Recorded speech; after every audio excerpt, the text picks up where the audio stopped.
Soy especialista en medicina de urgencias y en medicina crítica. Ya he estado pues participando desde hace algunos años dando aquí clases en el Colegio ABC. Entonces el día de hoy vamos a hablar sobre síndrome de dificultad respiratoria aguda. Esto es, yo voy a dar una introducción a la fisiopatología, recordar un poco sobre el síndrome de dificultad respiratoria, el SIRA, en condiciones generales, las diferencias que hay en el COVID, que es lo que vamos a ver, muy interesante, qué es lo que lo hace un tanto diferente, y por qué es tan agresivo, tan patológico. Y también, no sé si, yo creo que muchos de ustedes ya han estado pues trabajando con este tipo de pacientes y a veces llegan saturando a 50, a 30% y los pacientes están como si nada. Entonces es una de las características muy importantes del COVID. Entonces, yo les voy a dar esta introducción a la fisiopatología para que posteriormente el doctor Diego Pacheco les hable sobre la ventilación mecánica en COVID. Entonces, vamos a comenzar. Sé que entre toda la audiencia tenemos médicos de diferentes áreas, algunos médicos internos, pasantes del servicio social, residentes de diferentes áreas, urgenciólogos, hasta intensivistas. Entonces vamos a tratar de hablar de una forma que podamos unificar. Así que algunos no se desesperen si volvemos desde las cosas más básicas.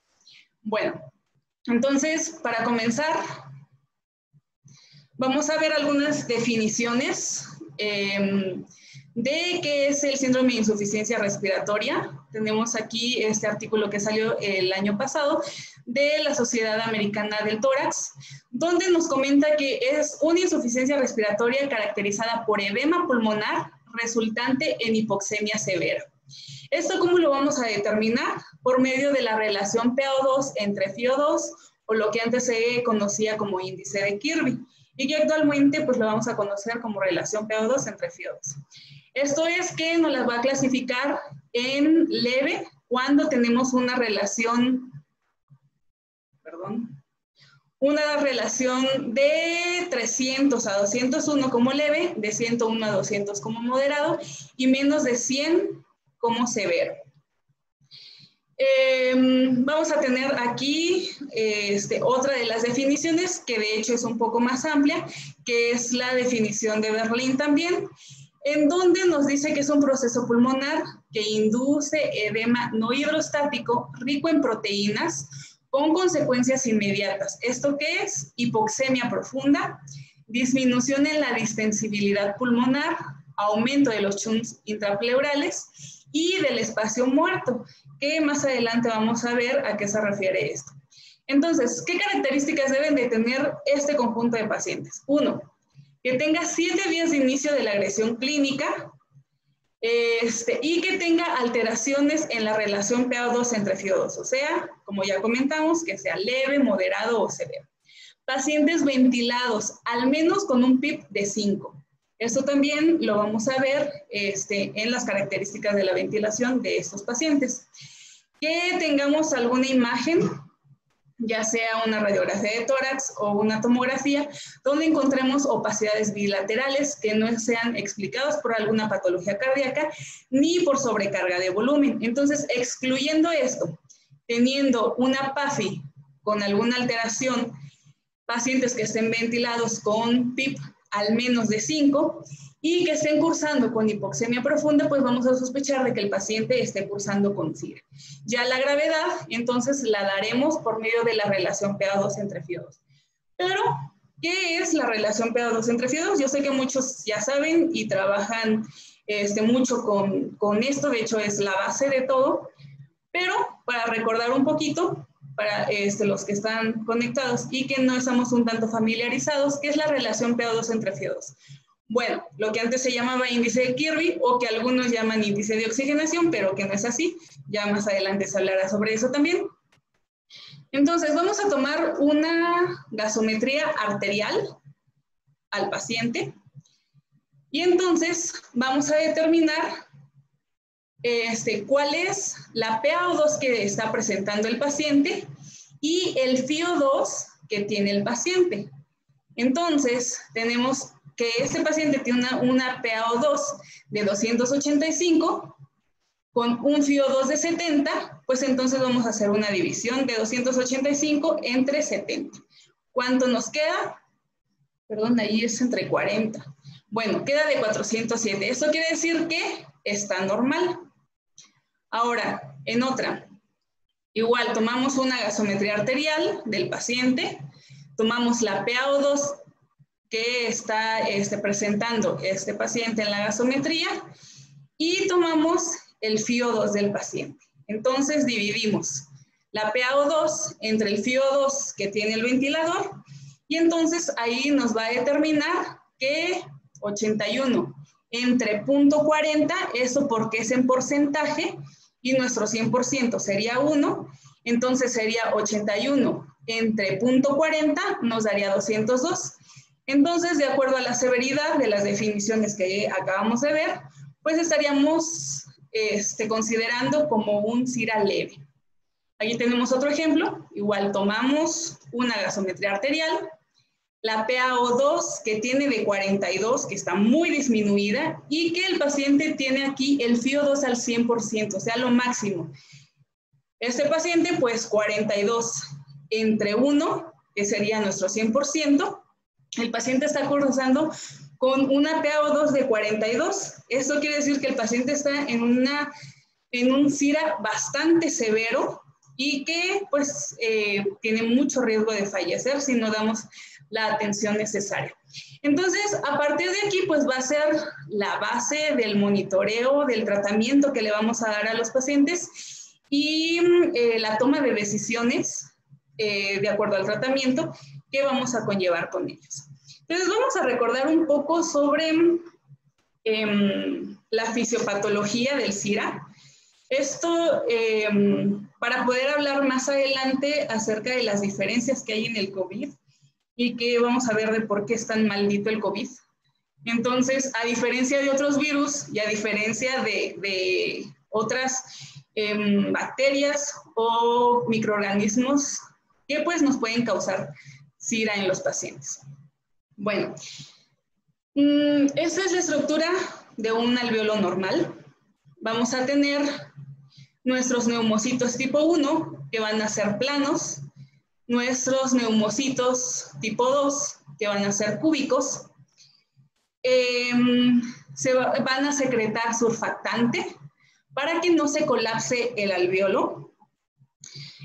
Van a tener también una bomba sodio-potasio ATPasa que van a permitir el intercambio de iones para que el líquido o el exceso de líquido que pudiera llegar a haber dentro del alveolo se pueda excretar hacia el intersticio y del intersticio entonces se pase hacia la vía linfática y mantener entonces la homeostasis de los líquidos en nuestro alveolo.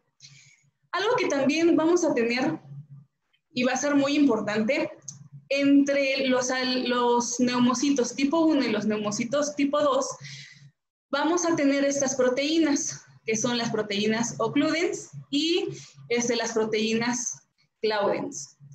Estas proteínas lo que van a hacer es que van a mantener las uniones entre los neumocitos y sobre todo entre el citoesqueleto de la actina, para que entonces no pase nada entre medio de cada uno de los neumocitos. Y entonces mantener el equilibrio y mantener la homeostasis de los líquidos, de todos los mediadores inflamatorios y pues mantener bien separados los iones también y los líquidos. Entonces, esta sería la estructura pues de un alveolo. Tenemos aquí nuestro espacio intersticial, nuestro capilar, el capilar con cada una de las células endoteliales, y entonces va a haber un equilibrio entre cada uno. ¿Qué es lo que va a suceder cuando sucede alguna agresión hacia el alveolo? Llámese que le estuvimos administrando al paciente muchos concentrados eritrocitarios y eso nos lleva a trali, o un paciente con influenza, que ya mero va a ser la época de la influenza, algún tipo de bacteria, la agresión que ustedes quieran, inhalación por quemadura, bueno, inhalación de humo. Entonces, cualquier tipo de agresión, pues, lo que nos va a conllevar es a una alteración de toda esta homeostasis que les acabo de platicar. Entonces, en este caso, llega nuestro virus hacia el alveolo. Esto entonces va a activar en los neumocitos y en algunas células de reconocimiento, va a activar los receptores tipo TOL. Principalmente en este caso van a ser en los neumocitos tipo 2. Esta activación, pues obviamente también van a llegar las células presentadoras de antígeno, y se va a desencadenar toda la respuesta inflamatoria para tratar de proteger a nuestro cuerpo y al alveolo de la agresión que está llegando. Entonces va a haber activación de polimorfonucleares. Estos polimorfonucleares se necesita pues un tanto de vasodilatación para que puedan entrar, atravesar desde los capilares, el intersticio y entrar al alveolo y poder llegar hacia donde está la agresión, en este caso pues el virus. Se va a desencadenar toda una respuesta inflamatoria muy importante. Los polimorfonucleares van a activar ciertas quimiosinas para que entonces se atraigan más mediadores de la inflamación. Estos polimorfonucleares van a activar ciertas proteasas, se van a liberar radicales libres de oxígeno. También por medio de los neutrófilos va a haber netosis, esto es que se van a comenzar a arrastrar entre el intersticio. Va a haber agregación plaquetaria también. Esto va a conllevar a que se exacerbe más la respuesta inflamatoria. Va a haber agregados de monocitos junto con plaquetas, agregados de monocitos con macrófagos. Incluso hasta los eritrocitos van a tener liberación de ciertas sustancias conocidas como hemoglobina libre, que van a liberar ciertos también radicales de oxígeno.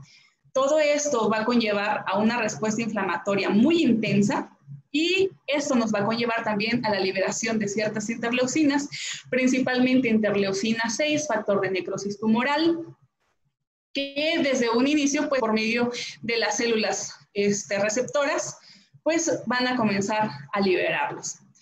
Entonces, va a haber un acumulado de monocitos, va a haber,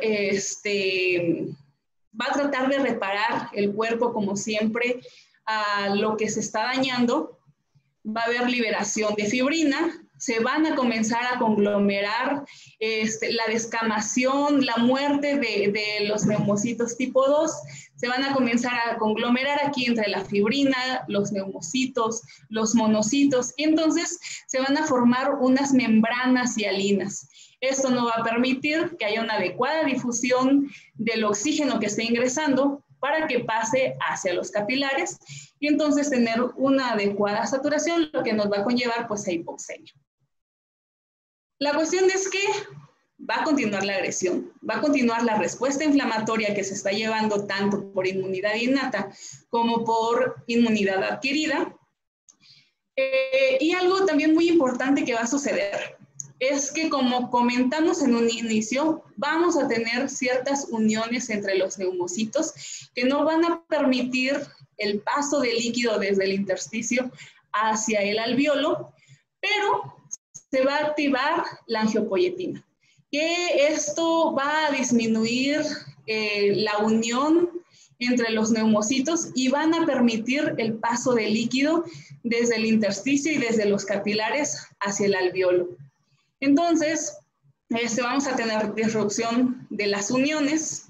Esto nos va a conllevar a que toda la respuesta inflamatoria y todo ese edema intersticial también pase hacia dentro del alveolo. condicionando pues aumento de líquido dentro del alveolo, edema de toda la estructura. Eso nos va a conllevar a daño mitocondrial, y recordemos que prácticamente todo lo que hace funcionar a la célula viene de la mitocondria. Va a haber lesión endotelial, y eso nos va a llevar a que esta lesión, pues entonces se active la apoptosis, y además el daño inducido directo, pues entonces haya muerte de las células epiteliales. Y este daño endotelial además va a activar la vía de la coagulación, porque nuestro cuerpo siempre va a tratar de reparar lo que está dañado. Y la forma de reparar, ¿quién llega primero? Pues las plaquetas. Depósitos de fibrina, aumento en la coagulación para tratar de reparar lo que está dañado, que en este caso va a ser el alveolo, y también el endotelio está dañado. Entonces, a todos los niveles prácticamente vamos a tener daño: alveolo, intersticio y también lesión endotelial de los capilares. Hasta aquí, si nos damos cuenta, es una respuesta inflamatoria muy intensa que pasa dentro del alveolo. De ahí, obviamente, al tener todo este daño, no va a haber un adecuado intercambio de oxígeno. Eso nos va a conllevar a hipoxemia. Eso nos va a conllevar a aumento del espacio muerto, y que entonces no hay una adecuada difusión, retención de CO2, vamos a tener hipoxia con hipercapnia. Y pues el paciente, como lo vamos a ver, con dificultad respiratoria, con disnea, taquipnea, para tratar de compensar el volumen minuto por la disminución de oxígeno que no se está ingresando adecuadamente. Y pues son pacientes que ahí vamos a tomar una gasometría. Vamos a determinar si el paciente llega muy disneico con datos clínicos gasométricos para intubar, pues lo vamos a intubar. Vamos a sacar la relación PaO2 entre FiO2 y vamos a determinar la gravedad del síndrome de insuficiencia respiratoria con el que está cursando el paciente. Vamos a dar nosotros tratamiento. Nuestro cuerpo va a tratar también de reparar los polimorfonucleares, los monocitos, las inmunoglobulinas, van a tratar de atacar al virus o a la bacteria, y entonces posteriormente pues va a comenzar a haber reparación del alveolo y de todo el tejido dañado o no, y pues puede ser que el paciente le vaya bien, puede ser que le vaya mal. Entonces, eso es lo que sucede en un SIRA independientemente de la etiología. Pero, ¿qué es lo que hace que el coronavirus sea tan intenso y la mortalidad sea tan alta? Bueno, vamos a comenzar hablando sobre la estructura viral. Yo sé que ya han leído mucho de dónde viene el coronavirus y todo esto, entonces vamos a hablar rápidamente de los puntos más importantes. Esto es, uno, va a tener una glucoproteína, que va a ser la glucoproteína S de espiga o spike, que es la que le va a dar la característica de una corona o de picos al coronavirus. Y ese va a ser la responsable de la unión hacia el huésped. Esto es principalmente en los neumocitos tipo 2. Ahorita vamos a ver cómo. Va a tener dos unidades, la subunidad 1 y la subunidad 2. Vamos a tener también una nucleoproteína, que es la N, va a contener dos dominios, las cuales pueden unirse al genoma del ARN, y entonces esto nos va a conducir, o es lo que va a permitir, la replicación viral.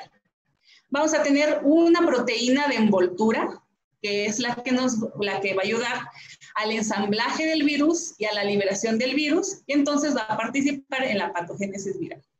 Una proteína de membrana, que va a contener 3 dominios, va a dar forma a los viriones y va a promover la curvatura de la membrana y se va a unir a la núcleo. Pero aquí de todo esto lo que nos interesa es la proteína S o la proteína spike. ¿Qué es lo que va a pasar?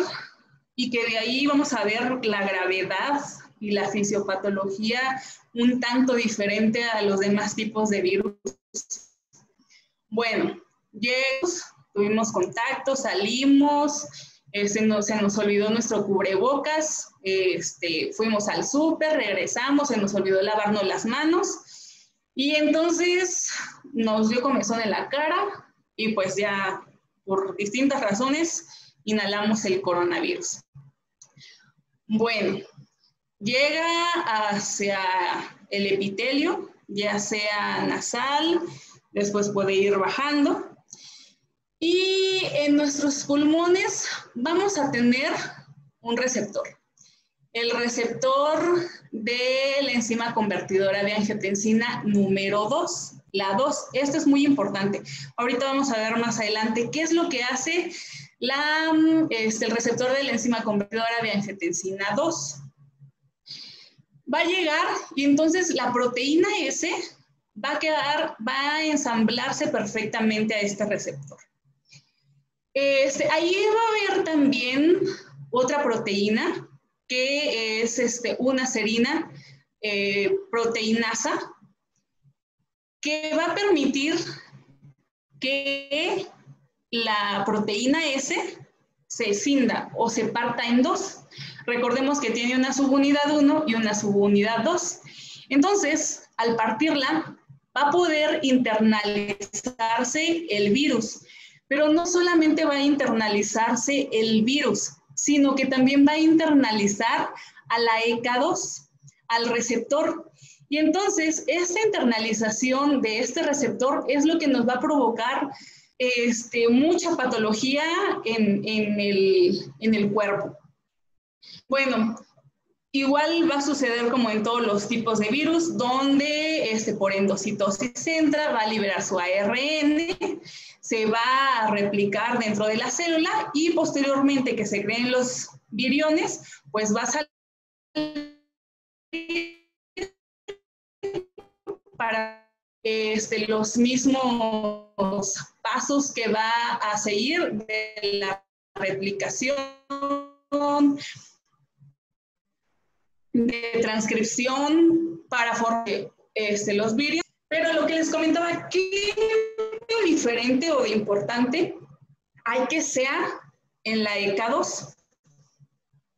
Vamos a recordar un poquito de fisiopatología, donde tenemos el angiotensinógeno, que se va a convertir en angiotensina 1.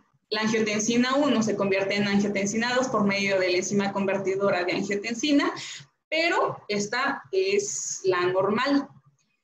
La enzima convertidora de angiotensina 2 es la que va a permitir la conversión de la angiotensina 2 a angiotensina 1,7. Esto es muy importante, ¿por qué? Porque la ECA2, al convertir la angiotensina 2 en la angiotensina 1,7, va a tener un efecto antiinflamatorio, un efecto antitrombótico y un efecto antioxidante. Y lo más importante es que va a antagonizar la ECA. El problema es que cuando se internaliza la ECA2 hacia la célula junto con el virus, entonces ya no va a permitir la conversión y ya no va a tener estos efectos. ¿Y qué es lo que hace la angiotensina 2? Bueno, la angiotensina 2 va a tener un efecto proagregante plaquetario, un efecto proinflamatorio en los leucocitos y en las células endoteliales, va a tener un efecto mitogénico, proinflamatorio en las células del músculo lisovascular, un efecto profibrótico, y de ahí que no sé si han visto los que ya han trabajado con este tipo de pacientes que hacen una fibrosis tan intensa y cuando los tenemos ventilando hacen unas presiones máximas, unas presiones pico muy intensas, retención de CO2 y bueno, que lo hace un tanto diferente a los demás CIRAS. Entonces, también va a aumentar la producción de especies reactivas de oxígeno. O sea, esto por sí solo, aparte de lo que ya hablamos de la fisiopatología por sí misma del SIRA. Entonces, imaginémonos, la fisiopatología del SIRA con todo su respuesta inflamatoria tan intensa que va a producir alveolar, más aparte agregar que no tenemos estos efectos de la ECA2 y que la angiotensina 2 al estar libre, pues nos está dando bastantes efectos adversos también en el sistema.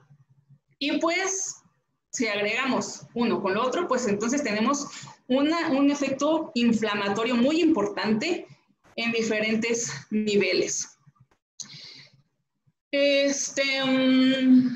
Bueno, las células del epitelio bronquial van a estar infectadas, viene la respuesta inflamatoria igual como ya vimos en un inicio, vamos a tener liberación o activación de nuestra inmunidad celular, se van a liberar ciertas citocinas que van a aumentar la respuesta inflamatoria, sobre todo el factor de necrosis tumoral alfa, la interleucina 1-6 y la interleucina 1 y la interleucina 6.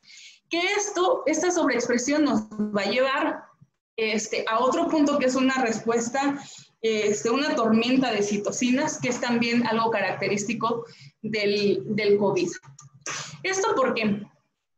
Lo que hace también tan maldito al coronavirus es que nos va a bloquear la inmunidad innata y la inmunidad adquirida.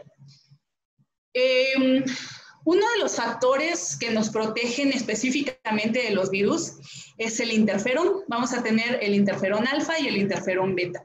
Cuando llega un virus a infectar la célula, se replica.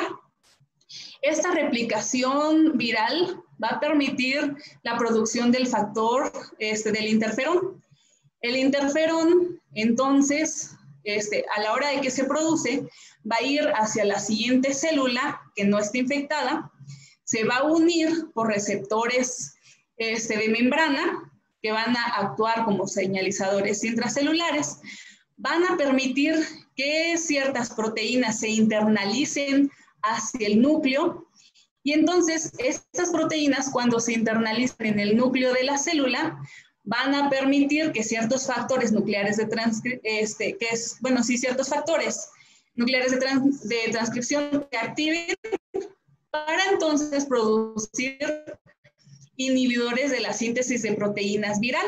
Y entonces ya no permiten la replicación viral y por lo tanto van a estar prácticamente protegidas las células del virus. ¿Qué es lo que pasa con el coronavirus? Bueno, estas proteínas que se internalizan hacia el núcleo son las importinas. Cuando el virus se está replicando, va a producir ciertas proteínas, tanto estructurales como no estructurales. Entonces, algunas proteínas no estructurales se van a unir a las importinas, se van a camuflajear, vamos a decirlo así. Entonces, se internalizan hacia el núcleo de la célula y van a inhibir a los inhibidores de la síntesis de proteínas.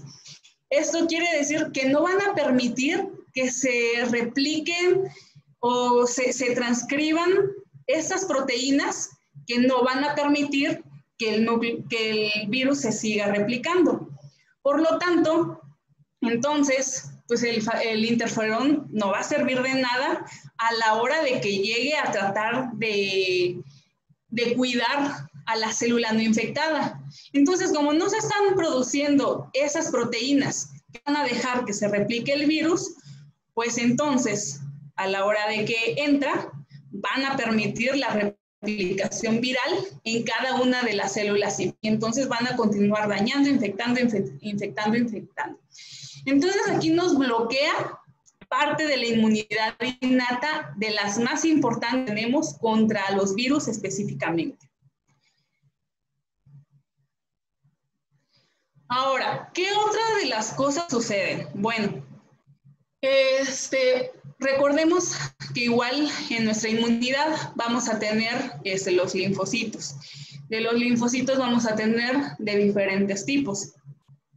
Los linfocitos T vamos a tener de dos. Los linfocitos T helper tipo 1, que nos van a dar citoquinas de respuesta antiviral, y también los los linfocitos T helper tipo 2, que van a producir citoquinas y principalmente interleucina 6.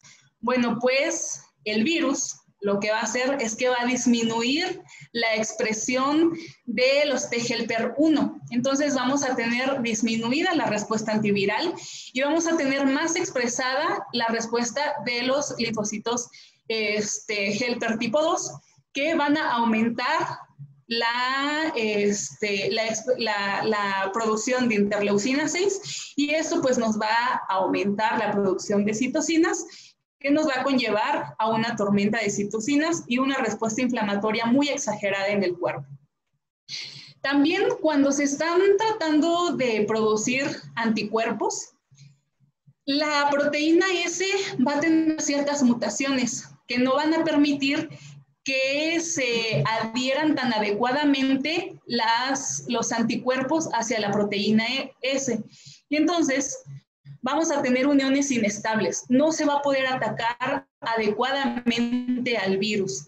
Si se dan cuenta, entonces nos bloquea nuestra respuesta innata específica para los virus, y nuestra respuesta adquirida también la bloquea. Por eso es que los pacientes llegan tan graves, con una respuesta inflamatoria muy intensa, con una tormenta de citocinas muy intensa, y pues los pacientes se encuentran muy graves y la mortalidad es muy elevada en comparación de otras etiologías. Bueno, espero que hasta aquí vayamos bien.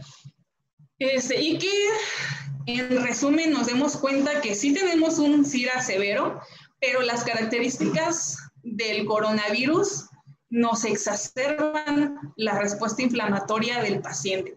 Ahora, por si fuera poco, todavía vamos a tener otro problema por el coronavirus. Bueno, vamos a tener, igual va a continuar la respuesta inflamatoria. Esto ya es en un estadio posterior del coronavirus.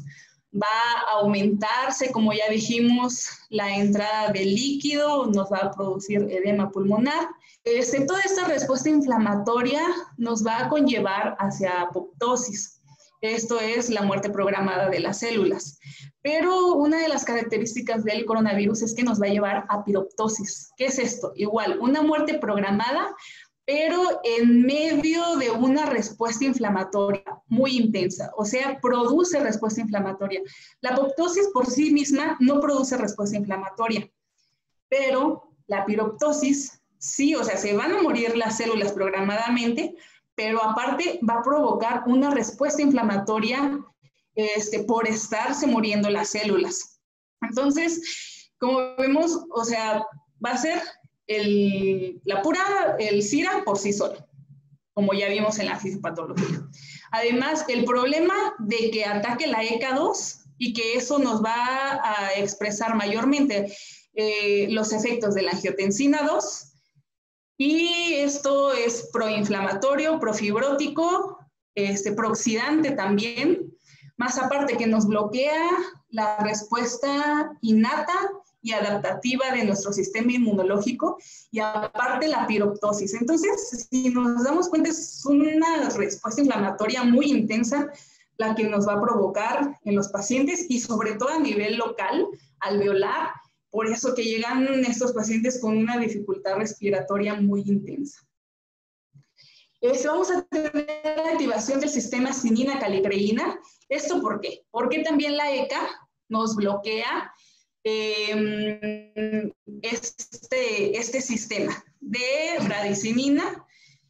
¿Qué es lo que nos va a provocar el sistema cinina-calicreína? La producción de bradicinina. Entonces, la ECA2 también bloquea este sistema.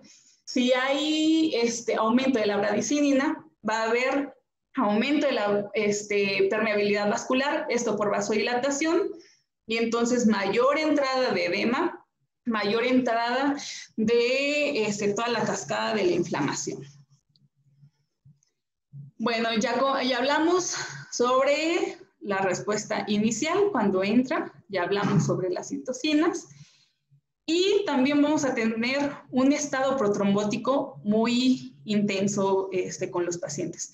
Se va a activar el sistema del complemento, más aparte la lesión endotelial nos va a activar a los factores de la coagulación, el factor 8, esto va a aumentar también el inhibidor del plasminógeno.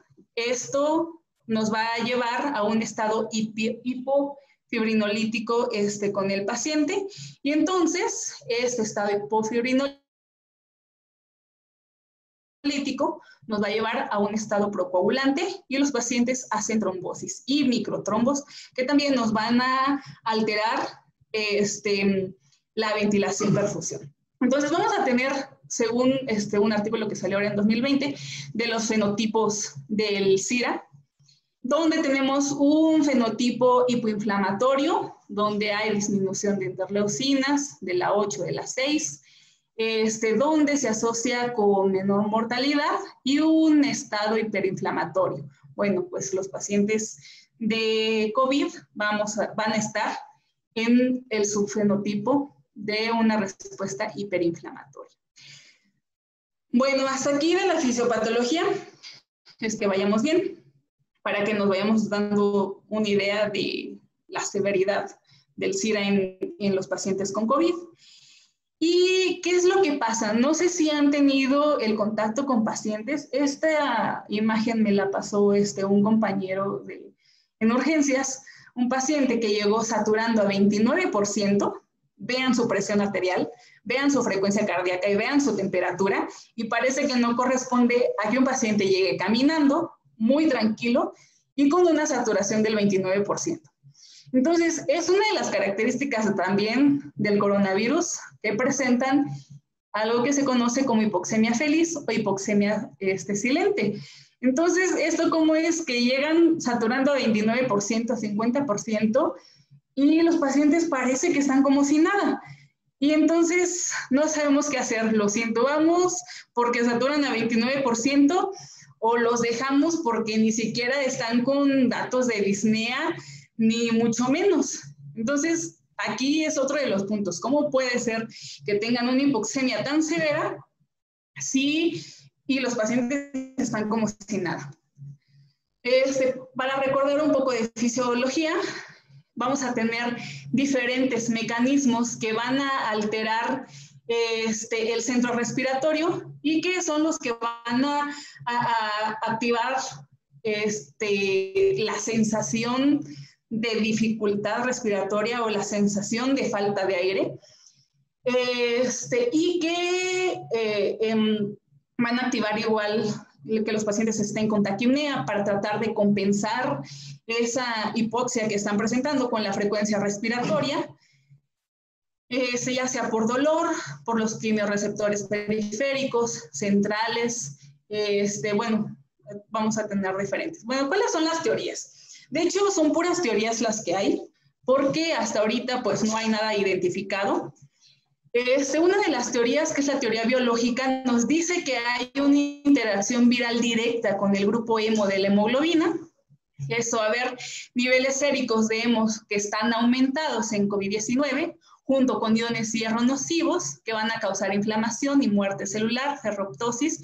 O sea que uno no es tanto el problema de la poca entrada de oxígeno secundario a toda la inflamación que está presentando el alveolo, sino que es más el problema en el transporte de oxígeno.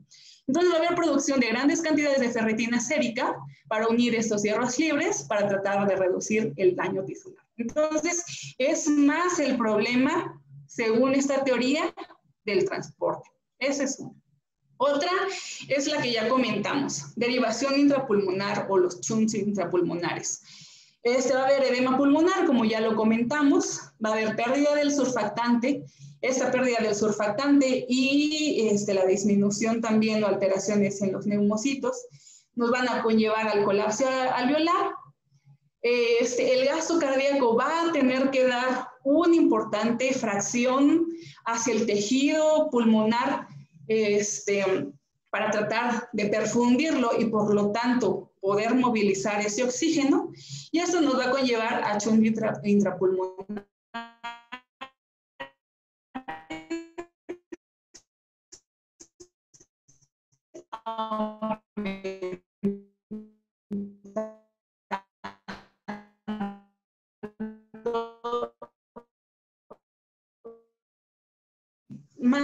Más bien es lo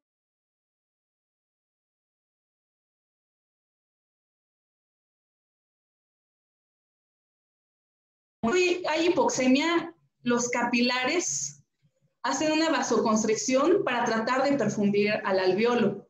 Esto, tratar de, a la hora de hacer vasoconstricción, pues enviar más oxígeno.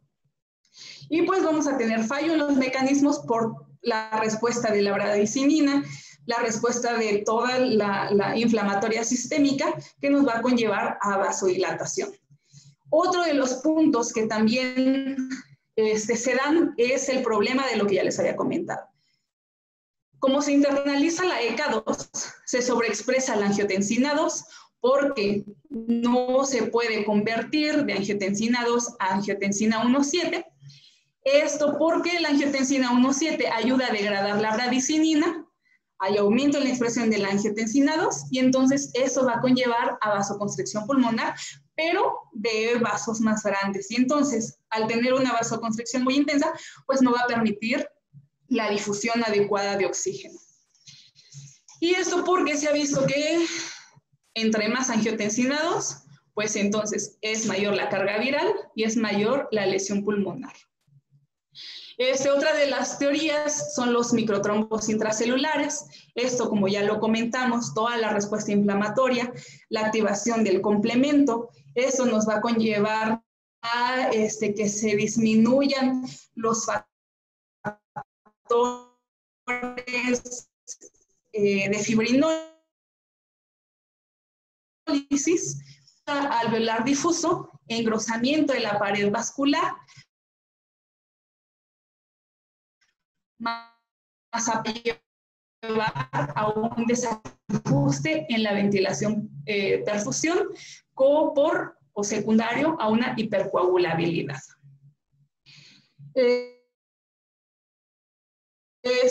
Todo esto nos va a llevar a células epiteliales, lo que ya comentamos, acumulación de fibrina, células muertas, esto a la formación de membranas hialinas, y esas membranas hialinas que se forman en la periferia del alveolo no van a permitir una capacidad de difusión adecuada.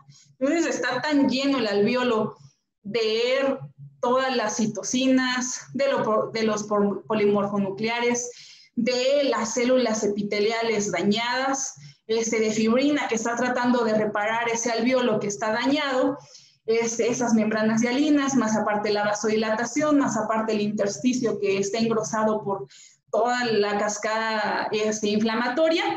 Entonces, en todos los niveles, o sea, tanto intraalveolar como en el intersticio, como en los capilares, tenemos alteración y pues ni va a entrar oxígeno, ni se va a difundir, ni se va a poder transportar adecuadamente por los microtrombos que hay. Entonces, en cada uno de los compartimientos tenemos alteraciones y pues los pacientes llegan con hipoxia bastante severa. Ahora, otra de las teorías que se trataba como de dar es que la disnea es la sensación de falta de aire. Esto por diferentes mecanismos y por diferentes etiologías. De todas formas, se tiene que ir al cerebro donde te dicen, oye, no está ingresando adecuadamente el oxígeno, no está difundiendo adecuadamente lo que sea. Y entonces, para tratar de compensar, comienzas con polipnea o tratas de meter más aire. Y eso se traduce en el cerebro como me falta aire, necesito comenzar a echar a andar mecanismos compensatorios. Pero en las diferentes biopsias que se hicieron de diferentes pacientes que llegaron con hipoxemia feliz, no encontraron ninguna alteración a nivel cerebral que desactive el mensaje de me hace falta aire, y entonces esa sensación subjetiva de falta de aire. Entonces, pues prácticamente se descartó también esta idea por la cual no sienten subjetivamente u objetivamente la falta de aire en los pacientes. Entonces, pues lo que tenemos es ya cada una de las cosas que hablamos, los shunt intrapulmonares, esto por el edema, por atelectasias, los microtrombos, que hay una disminución en la perfusión de los pulmones, disminución de la compliance, incremento del espacio muerto, como ya lo comentamos, incremento en la consolidación, más atelectasias, la retención de CO2, ansiedad, fatiga, pues todo esto no lo vamos a tener en algunos de los pacientes. Otros pues sí llegan con su dificultad respiratoria severa y hay que pues intubar a los pacientes. Entonces vamos a tener dos puntos por los cuales vamos a tener alteración en la ventilación-perfusión. Uno, por la fisiopatología del SIRA, que ya hablamos, los exudados, el edema intraalveolar, que no va a permitir una adecuada ventilación, pero la perfusión va a estar conservada. Y dos, en un tanto más adelante o hasta incluso al mismo tiempo, donde esos microtrombos no van a permitir una adecuada perfusión. Entonces vamos a tener de dos, o sea, de los dos lados, tanto de la ventilación como de la perfusión, vamos a tener alteraciones. Y por eso, les digo, la severidad de los cuadros con los que llegan los pacientes con COVID a urgencias. Espero que hasta aquí la fisiopatología haya quedado un tanto clara de la severidad. Vamos a hablar un poco sobre cómo lo vamos a ver en las imágenes, para entonces ahora sí entrar al tratamiento. ¿Qué le vamos a hacer a estos pacientes con una patología tan severa y tan intensa en los pacientes? En las radiografías podemos encontrarlo. Lo ideal es que se haga tomografía porque hemos visto algunos pacientes que la radiografía se ve bastante decente, a veces hasta sin alteraciones tan evidentes, y les hacemos una tomografía y no corresponde para nada la radiografía con la tomografía. Entonces, la característica que tenemos con estos pacientes es que tenemos un patrón en vidrio despulido o deslustrado, bilateral principalmente. Esto porque los receptores de la ECA2 están principalmente en zonas apicales y en la periferia. Entonces, como es donde llegan el coronavirus a anclarse con estos receptores, pues en estadios iniciales vamos a tener el patrón en vidrio deslustrado y sobre todo alteraciones en la periferia. Eso es lo primero que vamos a ver. Van a ser lesiones subpleurales. Podemos encontrar una aquí, otra por acá o de plano en todo. Pero dentro de las características de las fases iniciales son las alteraciones en vidrio deslustrado, periférico subpleural. Ya cuando va avanzando un poco más, entonces podemos encontrar ya lesiones más internalizadas o de características como de empedrado. Más o menos se parece el piso así como empedrado. Igual lo vamos a ver en una tomografía. Y pues en estadios ya más avanzados ya vamos a ver áreas bien consolidadas. Entonces en estadios iniciales les digo, podemos encontrar unas lesiones a veces mínimas. Ya conforme va avanzando la enfermedad, pues se ven más hacia adentro, pero en patrón de empedrado, de vidrio deslustrado, y sobre todo cuando se sobreagrega una enfermedad bacteriana, pues ya vamos a ver áreas de consolidación bien importantes. Muy bien, bueno, hasta aquí esto de la fisiopatología. Espero que haya resuelto algunas dudas, ampliado un poco la visión, ver por qué es tan severo y tan agresivo este virus y pues conocer, entender un poco más a lo que nos estamos enfrentando con los pacientes.